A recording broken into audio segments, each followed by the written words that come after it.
शाळेला सुट्ट्या लागल्या की मुलांचं असतंच रोज काही ना काही एक नवीन पदार्थ केलाच पाहिजे. करूनच द्या म्हणतात तर करायलाच लागतं. तर चला आज आपण मस्त अशी चटपटीत आहे ना कोल्हापुरी भेळ पाहणार आहे, ओली भेळ. आणि ते पण पाणी ना घरातच करणार आहे चिंचेचं.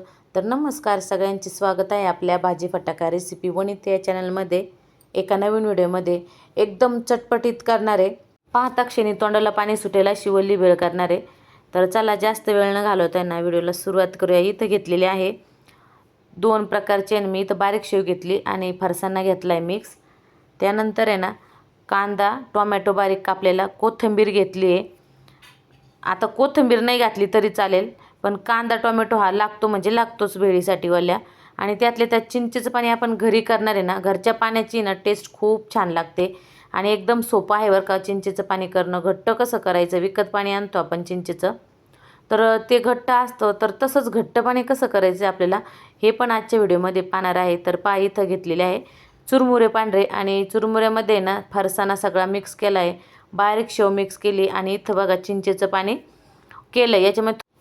आता तुम्हाला थोडक्यात चिंचेचं पाणी कसं बनवायचं ते सांगते, कारण ती क्लिप इथं माझ्याकडून डिलीट झाली त्यामुळे मी तुम्हाला सांगते. इथं चिंचा भिजत घातल्या होत्या, 1 वाटी चिंच होत्या आणि 3 वाटी गूळ लागला इथं बरं का. चिंच थोड्याशा जास्तच आंबट होत्या त्यामुळे 3 वाटी गूळ घातला आहे.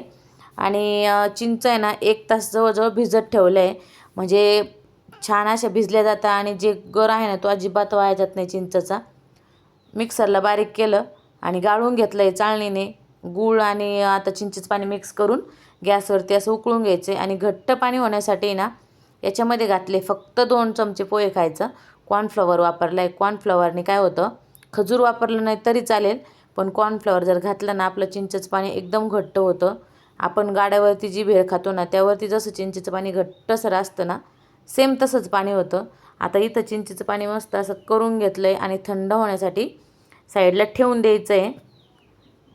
आणि याचा पूर्ण जर व्हिडिओ पाहिजे असेल ना तर कमेंटमध्ये सांगा तुम्ही. चिंचेचं पाण्याचा व्हिडिओ हा स्पेशल टाकला जाईल, त्यामुळं कमेंटमध्ये तुम्ही नक्की सांगा. तर पाणी पण एकीकडं थंड झाल्याने तर कांदा टोमॅटो कोथिंबीर सगळं मिक्स केलं आहे भेळीमध्ये आता. आणि त्यानंतर पहा इथं आहे चिंचेचं पाणी थोडं थोडं घालायचं आहे. सुरुवातीला आहे ना 2 चमचेच पाणी घालायचं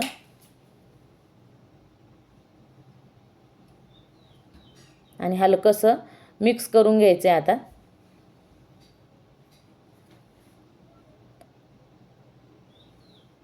आणि आता जास्त पाणी घालू नये, पटपट असं मिक्स करायचं. ज्या पद्धतीने आपण बघतो ना गाड्यावरती ते माणसं कसे मिक्स करतात तशा पद्धतीने मिक्स करून घ्यायचं आहे.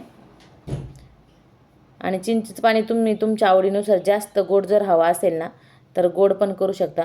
इथं आहे ना जर आपल्याला मुरमुरे जे आहे ना पिवळे करायचे असेल ना ते पण पिवळे करायचे, पण नाही केले तरी पण छान लागते असे. आता इथं मस्त अशी ओली भेळ आपली तयार झाली. त्याच्यावरती ना छान असा फरसाणा टाकायचा आहे, आणखी चिंचेचं पाणी टाकायचं. तर काय ओली भेळ नाही करणं एकदम सोपं आहे घरामध्ये. चिंचेचं पाणी जर घरात केलं ना तर आपलं भरपूर असं पाणी पण होतं चिंचेचं. आणि ओली भेळ जी आहे ना ती पण खूप छान टेस्टी होते.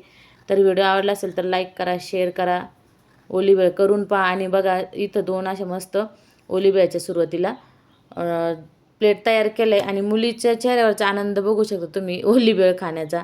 तर पहा मुलांना जर घरात असले लहान असं काहीतरी करून खाऊ घातलं आणि मुलांना बाहेरचं खाणं विसरून जाता. तर भेटूया पुढच्या व्हिडिओमध्ये. तोपर्यंत ना मस्त अशी उन्हाळ्यासाठी ओली भेळ करा. धन्यवाद.